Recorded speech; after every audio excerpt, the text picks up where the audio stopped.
How to get back Marketplace on Facebook. Hey everyone, welcome back to our channel. So today in this video, I'm going to show you how you can restore the Marketplace icon on Facebook. So first of all, you need to have the Facebook app or Facebook Lite application installed in your device. Simply launch the application and make sure that you're logged in with your specific account. Now tap on the gear icon in the top right corner of the screen, which is beside the search icon. Once you do that, you will be taken to the Settings and Privacy section. From this page, scroll down and go to the Preference section. And here you will see the option of tab bar that is below the accessibility. Simply tap on it.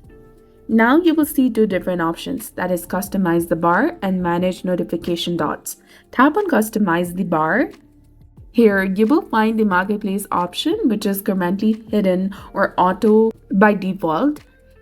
So beside the Marketplace option, tap on the auto, tap on the drop down menu and tap on pin, which will keep the Marketplace icon in your navigation bar. Now you can restart the Facebook app and you should see the Marketplace icon. So this was all about it. I hope you found it helpful. If you did, please like, share and subscribe. Thanks for watching and we'll see you again in the next one.